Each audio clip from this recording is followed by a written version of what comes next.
Les paraboles de Jésus d'Ellen White. L'amour de Dieu à la recherche de l'homme. Dans les chemins et le long des haies. Un jour, le Sauveur fut invité à un festin donné par un pharisien. Il acceptait d'aller chez les riches aussi bien que chez les pauvres, et selon son habitude, il illustrait ses enseignements par les scènes qu'il avait sous les yeux. Chez les Juifs, les repas sacrés coïncidaient avec les dates fixées pour les réjouissances nationales et religieuses. C'était pour eux un symbole des bénédictions de la vie éternelle. Le grand festin où ils devaient s'asseoir avec Abraham, Isaac et Jacob, tandis que les païens les regarderaient du dehors avec envie, était un sujet sur lequel ils s'étendaient avec complaisance. À travers la parabole des conviés, Jésus leur transmit l'avertissement qu'il désirait leur donner. Les Juifs s'attribuaient le monopole des bénédictions de Dieu, présentes et futures. D'après eux, les autres nations n'avaient pas droit à la miséricorde divine. Mais le Christ leur enseigna par cette parabole qu'ils étaient précisément en train de repousser l'appel à entrer dans le royaume des cieux. Cette invitation qu'ils avaient dédaignée serait adressée à ceux qu'ils méprisaient et dont ils évitaient le contact, comme s'ils étaient lépreux. Dans le choix de ses invités, le pharisien s'était surtout laissé guider par ses intérêts personnels. Jésus lui dit, « Lorsque tu donnes à dîner ou à souper, n'invite pas tes amis, ni tes frères, ni tes parents, ni des voisins riches, de peur qu'ils ne t'invitent à leur tour et qu'on ne te rende l'appareil. Mais lorsque tu donnes un festin, invite des pauvres, des estropiés, des boiteux, des aveugles, et tu seras heureux de ce qu'ils ne peuvent pas te rendre l'appareil, car elle te sera rendue à la résurrection des justes. » Le Christ répétait ainsi les instructions qu'il avait données à Israël par l'intermédiaire de Moïse. Voici les directives auxquelles on devait se conformer lors des solennités. Alors viendront l'étranger, l'orphelin et la veuve, qui seront dans tes portes, et ils mangeront et se rassasieront. Ces assemblées devaient servir de leçon de choses à Israël, qui, après avoir appris à goûter les joies de l'hospitalité, devait pendant toute l'année prendre soin des pauvres et des déshérités. Ces fêtes contenaient encore un enseignement plus riche. Les bénédictions spirituelles accordées aux Israélites n'étaient pas seulement pour eux. Le Seigneur leur avait donné le pain de vie pour qu'ils le communiquent au monde. Mais ils n'accomplirent pas leur mission. Les paroles du Christ constituaient un blâme pour leur égoïsme, aussi déplurent-elles souverainement aux pharisiens. Espérant détourner la conversation, l'un des convives s'écria en prenant un air de sainteté. « Heureux celui qui prendra son repas dans le royaume de Dieu. » Cet homme s'était exprimé avec une parfaite assurance, comme s'il avait été certain d'avoir une place dans le royaume. Son attitude ressemblait curieusement à celle des chrétiens qui se réjouissent d'être sauvés par le Christ alors qu'ils ne font rien pour se conformer à ses enseignements. Quand le pharisien priait, il avait l'esprit de Balaam, « Que je meure de la mort des justes et que ma fin soit semblable à la leur. » Il ne songeait pas à se préparer pour le ciel, il pensait uniquement aux joies qu'il comptait y trouver. Sa réflexion était destinée à détourner l'attention des autres convives du devoir qui leur incombait. Il voulait leur faire oublier les exigences présentes en les transportant à l'époque encore lointaine de la résurrection des justes. Jésus lisait dans le cœur de ce prétentieux et, fixant sur lui les regards, il développa devant ces gens réunis la nature et la valeur de leurs privilèges actuels. Il leur montra que la félicité future était conditionnée par l'accomplissement de leurs devoirs immédiats. Un homme, dit-il, donna un grand souper, et il invita beaucoup de gens. Lorsque le jour des festivités arriva, Lot envoya son serviteur pour renouveler son invitation par ce second message. Venez, car tout est déjà prêt. Mais il fut reçu avec une étrange indifférence. Tous unanimement se mirent à s'excuser. Le premier lui dit: J'ai acheté un champ et je suis obligé d'aller le voir. Excuse-moi, je te prie. Un autre dit: J'ai acheté 5 paires de bœufs et je vais les essayer. Excuse-moi, je te prie. Un autre dit: Je viens de me marier et c'est pourquoi je ne puis aller. Aucune de ces excuses n'était fondée sur une réelle nécessité. Celui qui devait aller visiter son lopin de terre l'avait déjà acheté. Sa hâte de le voir était due au fait qu'il avait mis tout son cœur dans cette acquisition. Les bœufs aussi avaient été achetés, et c'était pour sa seule satisfaction personnelle que le fermier allait les essayer. La troisième excuse n'avait pas plus de valeur que les deux autres.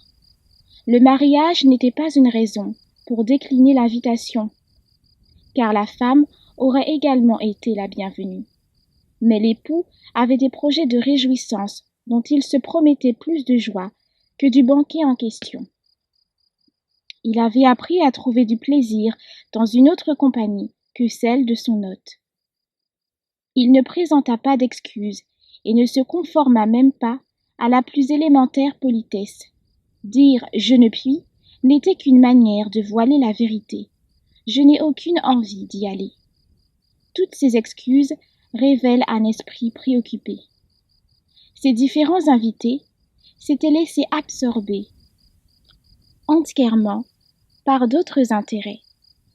Ils refusaient l'invitation qu'ils avaient d'abord acceptée et offensaient leur généreux ami par leur attitude désinvolte. En proposant la parabole du grand souper, Jésus a voulu évoquer les bénédictions offertes par l'Évangile. La substance de ce festin n'est rien de moins que le Christ lui-même. Il est le pain descendu du ciel, et c'est de lui que découlent les sources du salut. Les messagers de l'Éternel avaient annoncé à Israël la venue du Sauveur et désigné Jésus comme l'agneau de Dieu qui ôte le péché du monde. Dans le banquet préparé par lui, le Seigneur présentait le don le plus excellent que le ciel pût offrir, un don d'une valeur inestimable. C'est l'amour de Dieu qui avait couvert les frais du festin. Si quelqu'un mange de ce pain, dit le Christ, il vivra éternellement. Mais pour accepter l'invitation au festin évangélique, il faut subordonner ses intérêts temporels à la réception du Christ et de sa justice. Dieu donne tout en faveur de l'homme et il lui demande un service qui soit au-dessus de toute considération personnelle et matérielle. Il ne peut agréer un cœur partagé. Un cœur absorbé par des préoccupations terrestres ne saurait s'abandonner à Dieu. Cette leçon vaut pour tous les temps. Nous devons suivre l'agneau de Dieu où qu'il aille, nous laisser diriger par lui, préférer sa compagnie à celle de nos amis. N'est-ce pas lui qui a dit « Celui qui aime son père ou sa mère plus que moi n'est pas digne de moi, et celui qui aime son fils ou sa fille plus que moi n'est pas digne de moi ?»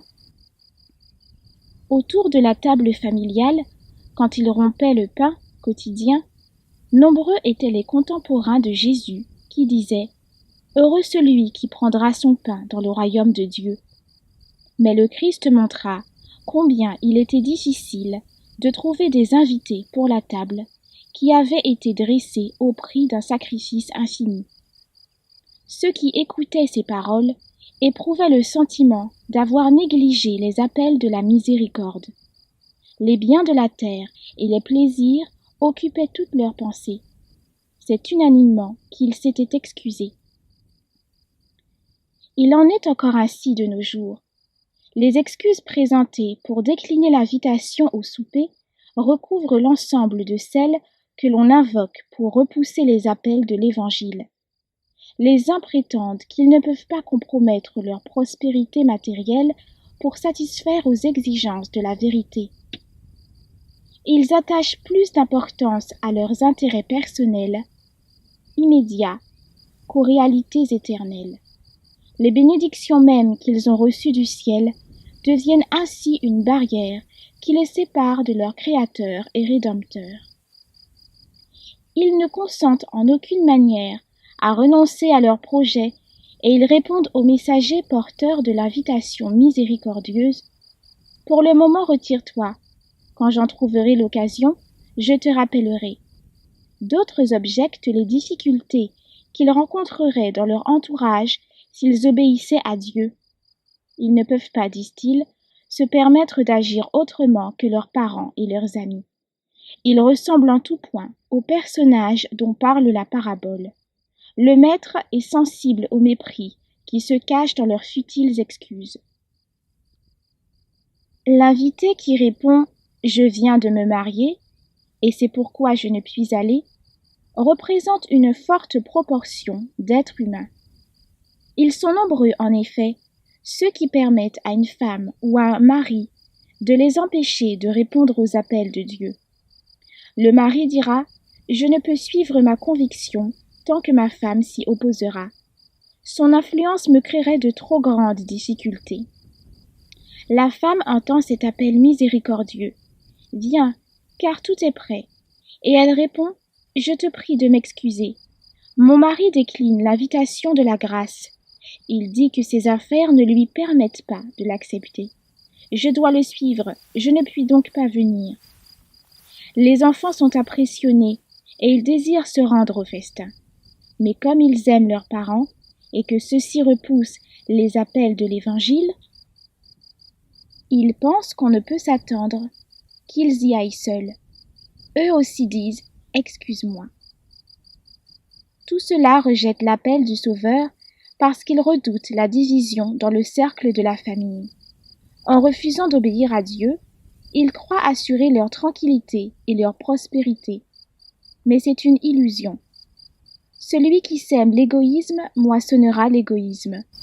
En repoussant l'amour du Christ, ils écartent le seul élément qui puisse purifier et stabiliser l'amour humain. Non seulement ils sacrifient le ciel, mais ils ne jouiront jamais véritablement de ce qu'ils ont préféré au ciel. Dans la parabole, quand le maître de la maison apprend l'accueil qu'a reçu son invitation, irrité, il dit à son serviteur « Va promptement dans les places et dans les rues de la ville, et amène ici les pauvres, les estropiés, les aveugles et les boiteux. » Il ne se détourne de ceux qui ont méprisé sa bonté et invite les déshérités, ceux qui n'ont ni maison ni terre. Les pauvres, les affamés, ceux qui apprécieront ses largesses, les publicains et les prostituées, vous devanceront dans le royaume de Dieu, dit le Christ. Quelle que soit la misère morale d'un homme et le mépris dont il est l'objet de la part de ses semblables, il ne peut être tombé trop bas pour que l'amour et la sollicitude de Dieu s'exercent en sa faveur. Jésus aime voir venir à lui ceux qui sont minés par les soucis et les préoccupations de l'existence, qui sont fatigués et opprimés. Il n'a qu'un désir, leur procurer la lumière, la joie et la paix qui se trouvent en lui seul. Les plus grands pécheurs sont l'objet de sa profonde compassion et de son amour. Cherchant à les attirer à lui, il envoie son Esprit Saint qui les entoure de sa tendresse.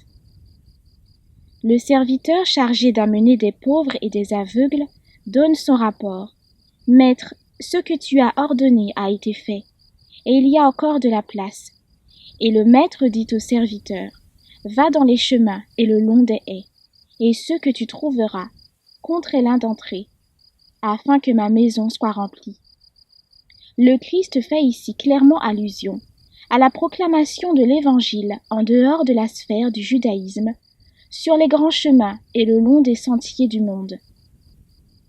Conformément à cet ordre, Paul et Barnabas déclarèrent aux Juifs « C'est à vous, premièrement, que la parole de Dieu devait être annoncée. Mais, puisque vous la repoussez, et que vous vous jugez vous-même indignes de la vie éternelle, voici, nous nous tournons vers les païens.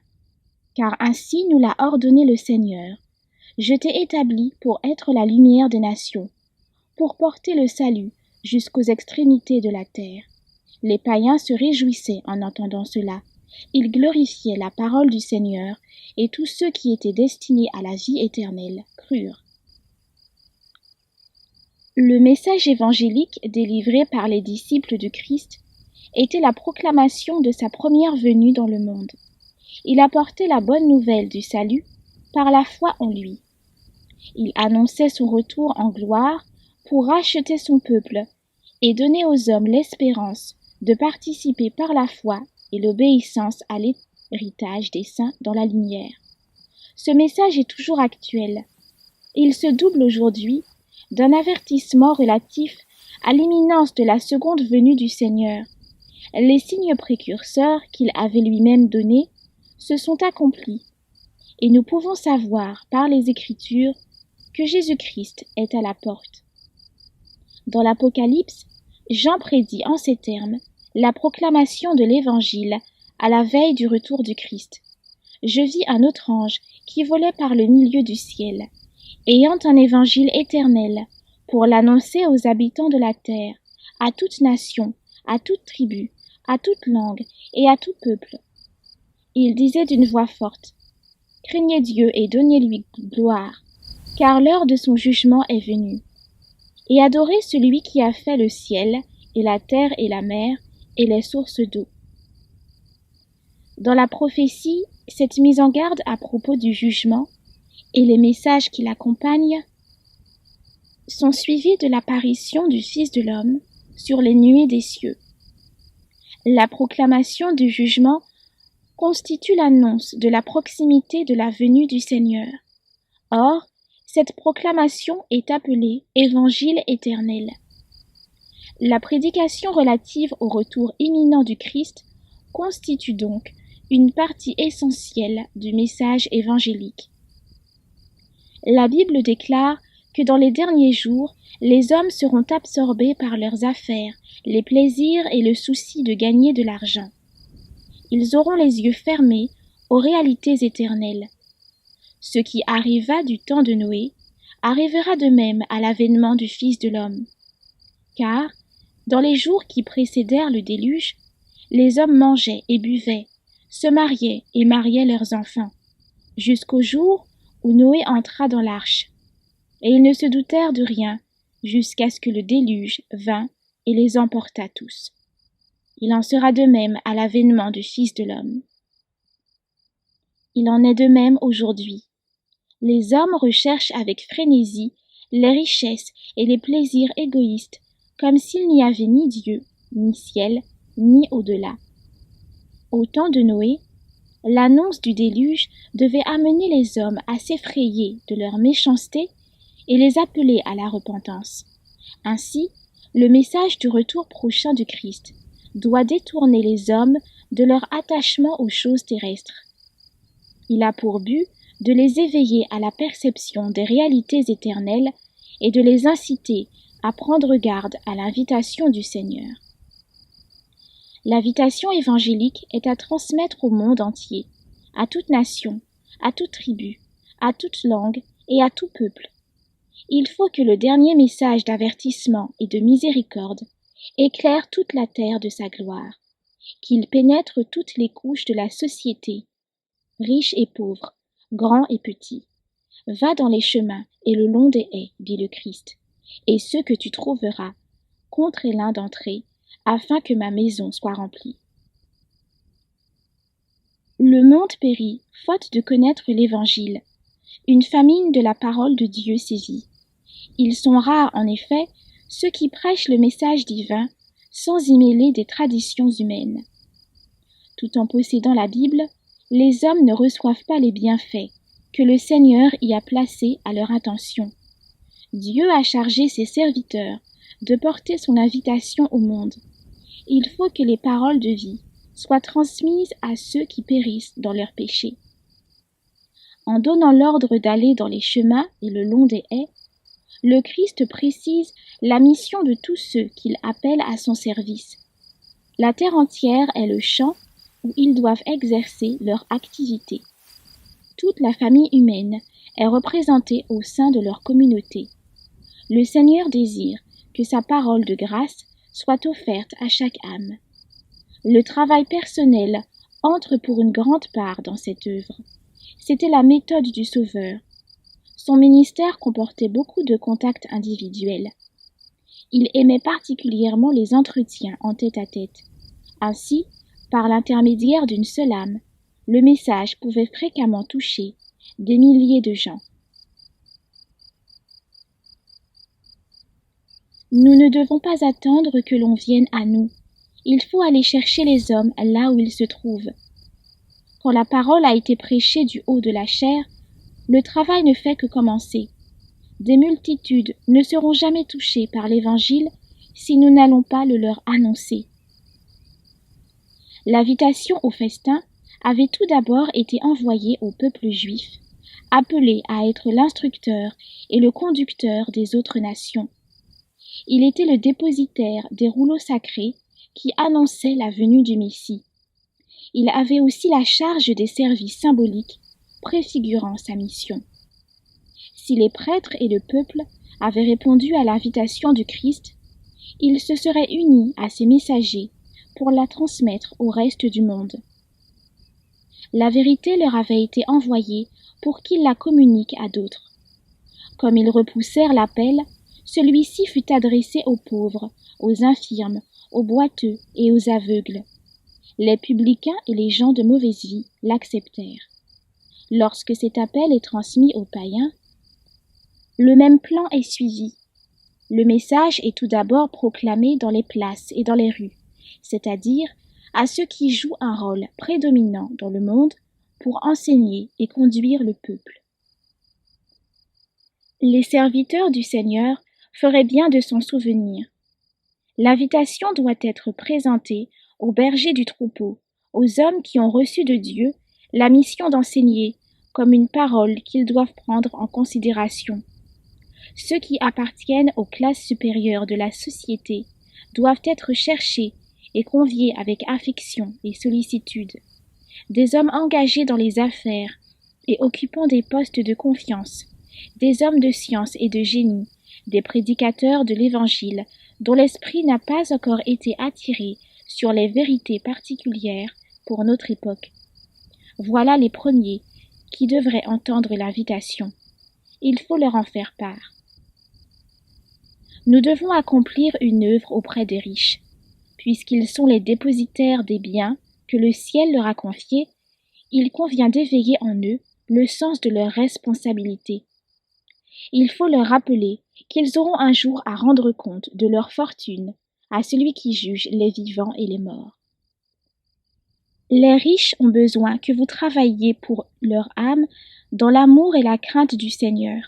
Ils se fient trop souvent à leurs biens, sans discerner le danger qu'ils courent. Leurs regards doivent être attirés vers les richesses impérissables. Il faut qu'ils apprennent à reconnaître l'autorité de la bonté véritable qui dit « Venez à moi, vous tous qui êtes fatigués et chargés, et je vous donnerai du repos. Prenez mon joug sur vous et recevez mes instructions, car je suis doux et humble de cœur, et vous trouverez du repos pour vos âmes, car mon joug est doux et mon fardeau léger. » On s'adresse rarement de façon personnelle à ceux qui occupent de hautes positions du fait de leur culture, de leur fortune ou de leur profession. Beaucoup de prédicateurs de l'Évangile hésitent à s'approcher d'eux et à leur parler de leurs intérêts éternels. Mais il ne devrait pas en être ainsi. Si un homme tombe à l'eau, nous ne le laisserons pas se noyer, qu'il soit notaire, marchand ou juge. Si des gens se ruent vers un précipice, nous n'hésiterons pas à les retenir, quel que soit leur rang social. Nous ne devons pas non plus hésiter à avertir les hommes des périls qui guettent leur âme.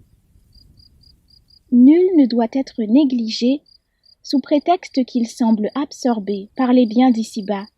Nombreux sont les grands de ce monde dont le cœur est meurtri et qui sont las de cette vie de vanité.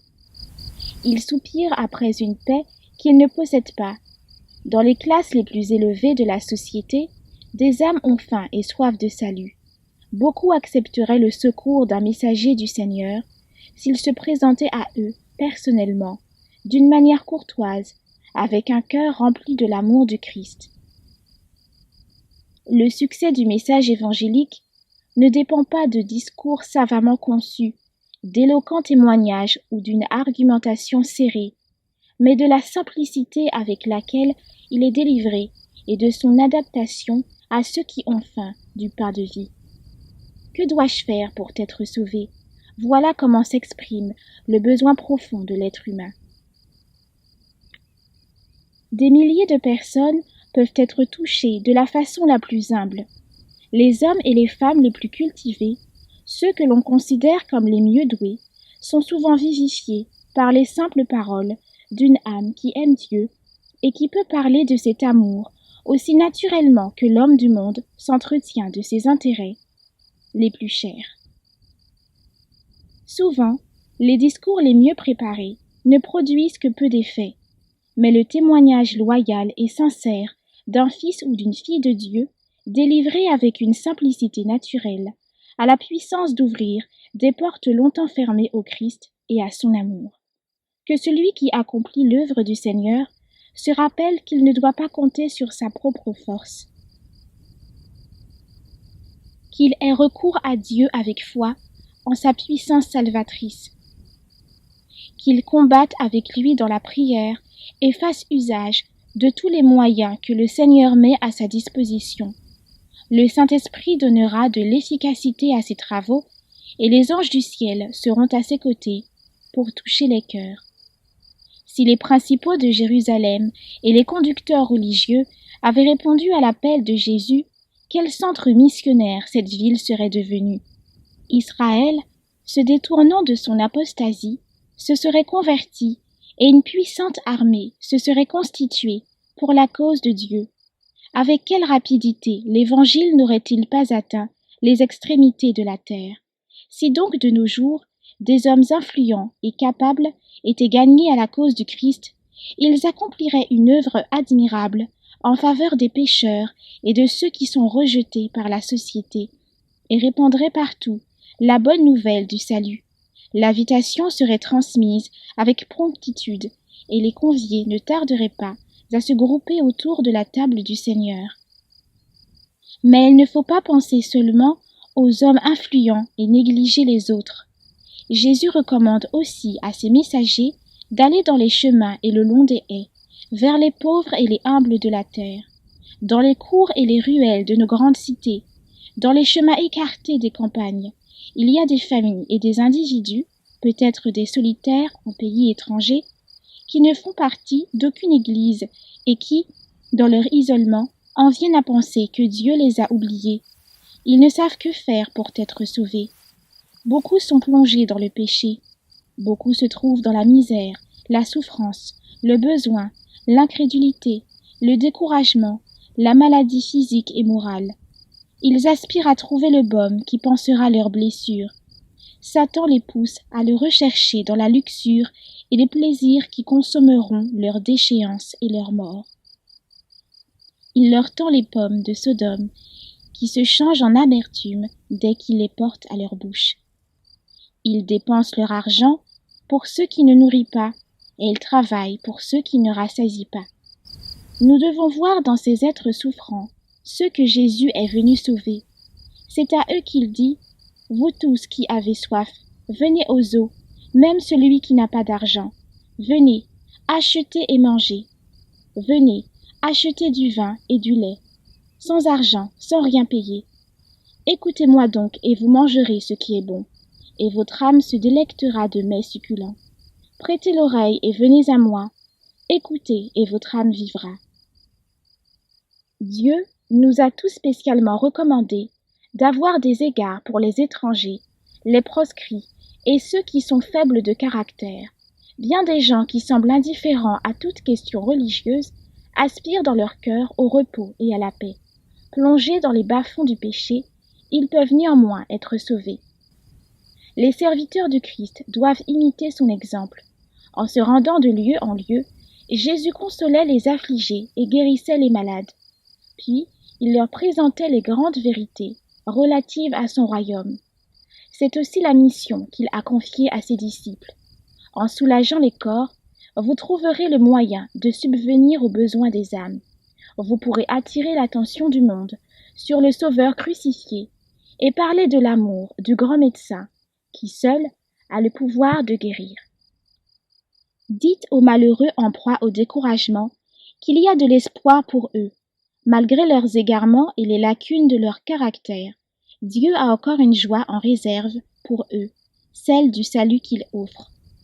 Il prend plaisir à se servir de matériaux apparemment impropres à tout usage, qui ont été les instruments de Satan, pour en faire les bénéficiaires de sa grâce.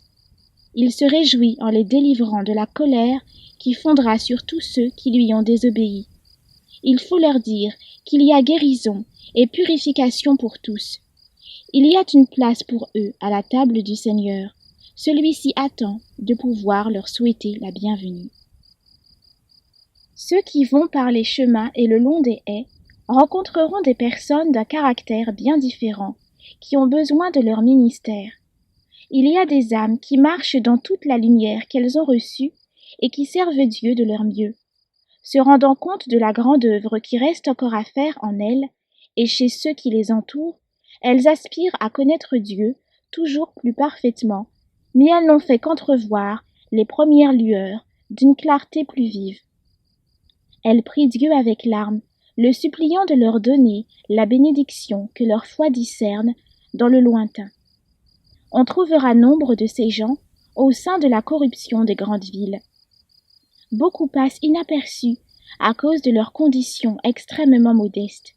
Il en est plusieurs dont les prédicateurs et les églises ne savent rien. Mais dans ces lieux humbles et misérables, ils sont les témoins du Seigneur. Peut-être n'ont-ils reçu que peu de lumière et n'ont-ils guère eu l'occasion de former un caractère chrétien. Mais dans leur nudité, en butte à la faim et au froid, ils s'efforcent de venir en aide à d'autres. Que les dispensateurs de la grâce infiniment variée de Dieu recherchent ces âmes, qu'ils visitent leur foyer et subviennent à leurs besoins par la puissance du Saint-Esprit. Étudiez la Bible avec elles et priez ensemble avec la simplicité que communique l'Esprit de Dieu. Le Christ donnera à ses serviteurs un message qui sera pour elles comme le pain du ciel. Ces précieuses bénédictions se transmettront de cœur à cœur, de famille en famille. On a souvent mal interprété l'ordre donné dans la parabole, contre l'un d'entrer. Certains ont cru qu'il fallait obliger les gens à accepter l'Évangile. Mais cette parole montre plutôt la nature pressante de l'invitation et l'efficacité des encouragements donnés. L'Évangile n'a jamais employé la force pour conduire les âmes au Christ. Voici quel est son message. Vous tous qui avez soif, venez aux eaux. L'Esprit et l'Épouse disent, viens. Que celui qui veut prenne de l'eau de la vie gratuitement. Nous sommes contraints à venir à Jésus par la puissance de la grâce et de l'amour divin. Le Sauveur déclare, voici, je me tiens à la porte et je frappe. Si quelqu'un entend ma voix et ouvre la porte, j'entrerai chez lui, je souperai avec lui et lui avec moi. Il ne se laisse pas rebuter par le mépris, ni effrayer par les menaces, mais il cherche constamment les égarés en disant « Comment pourrais-je t'abandonner ?» Bien que repoussé par un cœur endurci, Jésus se fait entendre avec plus d'insistance encore. « Voici, je me tiens à la porte et je frappe. » La force irrésistible de son amour contraint l'homme à entrer dans la salle du banquet. Aussi dit-il au Christ, « Je deviens grand par ta bonté. » Le Christ communiquera à ses serviteurs l'amour ardent qu'il témoigne dans la recherche de ceux qui se perdent. Il ne suffit pas de dire simplement « Venez », car il y a des âmes qui entendent l'appel sans en pénétrer le sens. Leur compréhension est trop lente et trop faible pour discerner les bénédictions qui les attendent. Beaucoup de gens ont conscience de leur triste condition morale et disent « Laissez-moi, car je ne suis pas digne de votre aide. » Mais les messagers de la bonne nouvelle ne doivent pas abandonner la partie, avec amour et mansuétude. Ils ont à s'approcher de ceux qui sont découragés et délaissés. Communiquez-leur votre courage, votre espérance, votre force. Avec bonté, contraignez-les d'entrer. Reprenant les uns, ceux qui contestent, sauvez-en d'autres en les arrachant du feu, et pour d'autres encore, ayez une pitié mêlée de crainte. Notre message aura de l'efficacité si nous marchons avec Dieu par la foi. Le Seigneur nous rendra capables de montrer son amour et de mettre en évidence le danger qui résulte du rejet de sa grâce. Ainsi, des âmes se trouveront contraintes d'accepter l'Évangile. Jésus-Christ accomplira encore des miracles étonnants si les hommes veulent seulement faire la part que Dieu leur a confiée. Aujourd'hui, comme par le passé, de grandes transformations peuvent s'opérer dans les cœurs.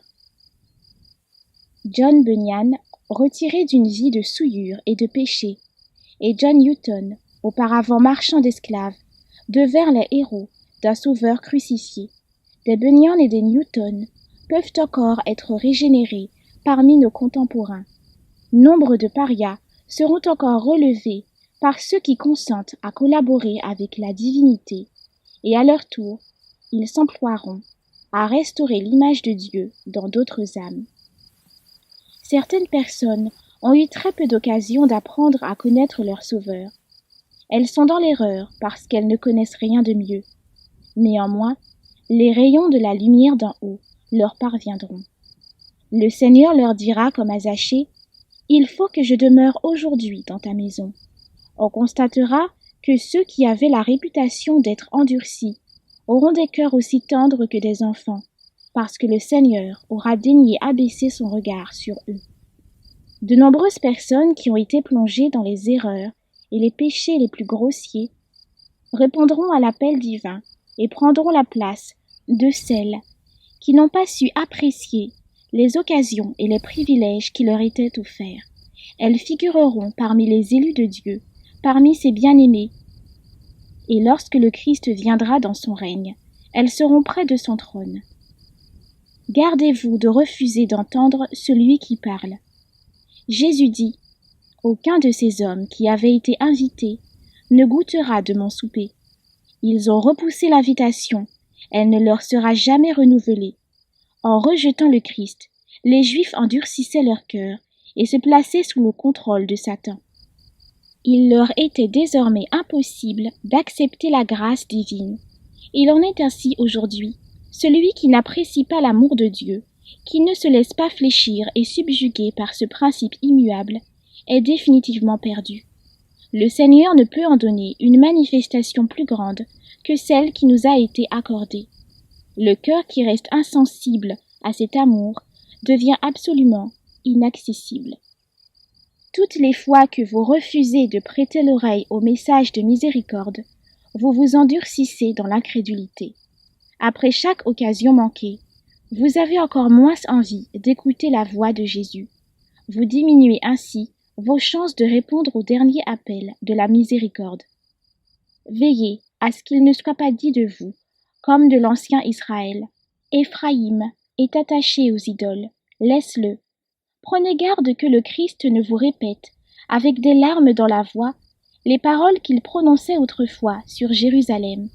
Combien de fois ai-je voulu rassembler tes enfants, comme une poule rassemble ses poussins sous ses ailes, et vous ne l'avez pas voulu. Voici, votre maison vous sera laissée déserte. Nous vivons à l'époque où le dernier message de miséricorde, c'est-à-dire le dernier appel de la grâce, est adressé aux enfants des hommes. L'exécution de l'ordre donné, aller dans les chemins et le long des haies, entre dans sa phase ultime. Toute âme recevra l'invitation.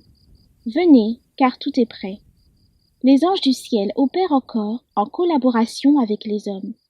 Par toutes sortes d'encouragements, le Saint-Esprit vous presse de venir. Le Christ attend un signe indiquant que vous tirez le verrou pour lui permettre d'entrer. Les anges aimeraient pouvoir porter au ciel la nouvelle qu'un pécheur de plus s'est repenti. Les armées célestes se tiennent prêtes à toucher leur harpe et à entonner des chants de joie en apprenant qu'une nouvelle âme a accepté l'invitation au festin évangélique. Retrouvez plus de lectures des ouvrages de l'Esprit de prophétie sur lerest.org.